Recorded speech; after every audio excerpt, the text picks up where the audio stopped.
Halo semuanya, hari ini kita akan membahas tentang kapsul, yaitu kapsul keras dan kapsul lunak. Yang pertama, kita mulai dari definisi kapsul. Kapsul berasal dari bahasa Latin capsula yang berarti kotak kecil. Dalam dunia farmasi, kapsul adalah sediaan solid atau padat yang terdiri dari obat dan bahan tambahan yang terbungkus dalam cangkang keras atau lunak. Tadi sudah disebutkan ada dua jenis kapsul, yaitu kapsul lunak dan kapsul keras. Perbedaan keduanya ada pada struktur dan komposisi cangkangnya, di mana kapsul keras terdiri dari dua bagian terpisah, yaitu badan atau body dan tutup atau cap. Sedangkan kapsul lunak merupakan satu kesatuan utuh yang bersifat fleksibel. Selanjutnya kita masuk ke dalam komposisi dari cangkang kapsul. Cangkang kapsul memiliki bahan dasar utama gelatin, yaitu protein yang diekstraksi dari kolagen hewan seperti sapi atau babi. Namun, sifat fisiknya sangat ditentukan oleh modifikasi beberapa komponen. Yang pertama ada plasticizer atau peliat. Pada kapsul keras, penggunaan plasticizer sangat sedikit atau bahkan tidak ada agar cangkang tetap kaku dan stabil. Sebaliknya, kapsul lunak menggunakan konsentrasi tinggi seperti gliserol atau sorbitol untuk memberikan fleksibilitas dan elastisitas yang diperlukan untuk menampung cairan. Lalu yang kedua, ada kadar air spesifik. Untuk kapsul keras, kadar air dijaga ketat pada rentang 13-16%. Jika kurang dari 13%, cangkang menjadi rapuh. Jika lebih dari 16%, cangkang menjadi terlalu lunak. Lalu untuk kapsul lunak memiliki kadar air lebih tinggi, yaitu 20-30% yang membuatnya lebih sensitif terhadap kelembapan lingkungan. Lalu yang terakhir, ada pengawet dan bahan tambahan. Kapsul lunak sering memerlukan pengawet seperti ester paraben karena kadar air dan plasticizer yang tinggi mendukung pertumbuhan mikroba. Selain itu, ditambahkan juga agen pemburuan seperti titanium dioksida untuk melindungi isi sensitif terhadap cahaya. Selanjutnya, kita masuk ke dalam formulasi pengisi atau filling untuk kapsul lunak dan kapsul keras. Yang pertama, ada kapsul lunak dengan isian liquid atau semi-solid. Ada beberapa jenis isian. Yang pertama adalah larutan berminyak. Ini menggunakan pelarut non-air seperti minyak kedelai atau MCT karena gelatin sensitif terhadap air. Ini sangat efektif untuk meningkatkan bioavailabilitas obat lipofilik seperti vitamin E. Lalu yang kedua, ada isian suspensi. Ini merupakan pengisi zat padat yang didispersikan dalam minyak, membutuhkan agen peningkat viskositas seperti beeswax untuk mencegah pengendapan. Lalu yang ketiga, ada semi padat. Ini merupakan massa yang dicairkan dengan pemanasan saat pengisian dan akan memadat kembali di dalam cangkang saat suhu turun.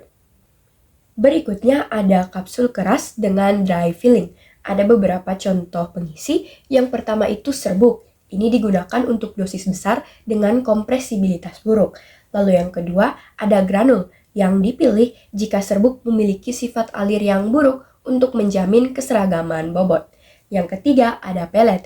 Digunakan untuk sistem modified release atau pelepasan terkendali karena bentuk safe freeze-nya mudah dilapisi polimer penyalut. Lalu yang terakhir ada tablet mini. Ini merupakan solusi untuk memisahkan zat aktif yang tidak kompatibel secara kimia dalam satu kapsul.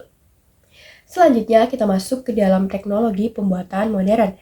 Ada dua jenis. Yang pertama untuk mesin pengisi kapsul keras. Itu ada yang semi-otomatis, di mana ini melibatkan operator untuk memasukkan kapsul kosong dan memisahkan badan serta tutup secara manual atau mekanik.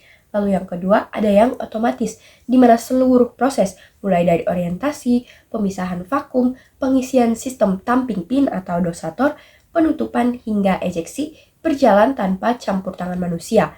Ini cocok untuk produksi skala besar.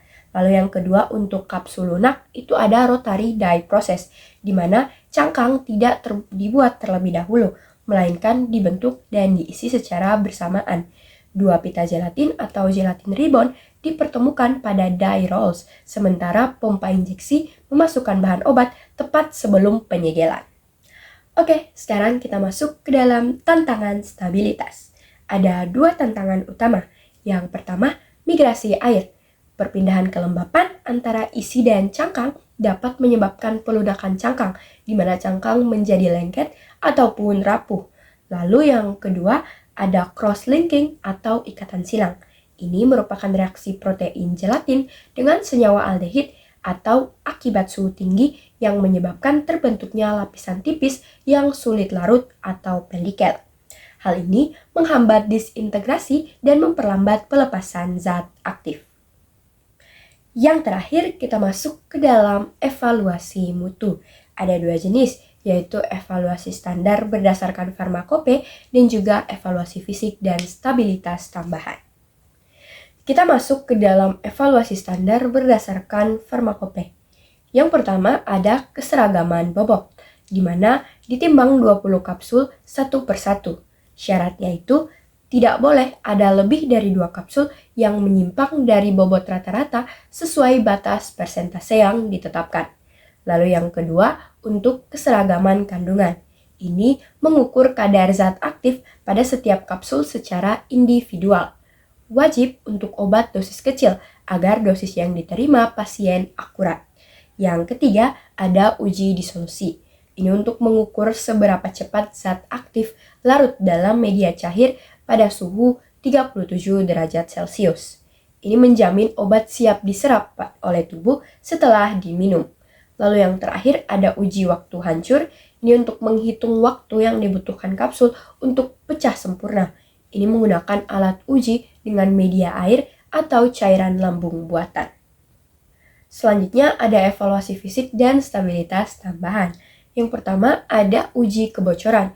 Ini khusus untuk kapsul lunak, di mana dilakukan dengan metode vakum atau pewarna metilen blue untuk memastikan segel cangkang sempurna. Lalu yang kedua, ada uji kadar air. Ini untuk mengukur kelembapan cangkang dengan metode Cary-Fisher. Penting agar kapsul tidak menjadi rapuh atau terlalu kering, atau lembek, atau terlalu basah. Yang ketiga, ada permeasi kelembapan. Ini menguji kemampuan kemasan botol atau blister dalam menahan uap air dari lingkungan luar agar tidak merusak kapsul. Yang berikutnya ada uji mikrobiologi. Ini untuk memastikan sediaan bebas dari cemaran bakteri dan jamur yang dapat merusak stabilitas atau membahayakan pasien. Lalu yang terakhir ada uji potensi dan stabilitas. Ini merupakan pengamatan sediaan dalam jangka waktu tertentu untuk menentukan tanggal kadaluarsa dan efektivitas obat selama penyimpanan. Sekian pembahasan kita hari ini. Semoga pembahasan ini bermanfaat bagi kita semua. Terima kasih.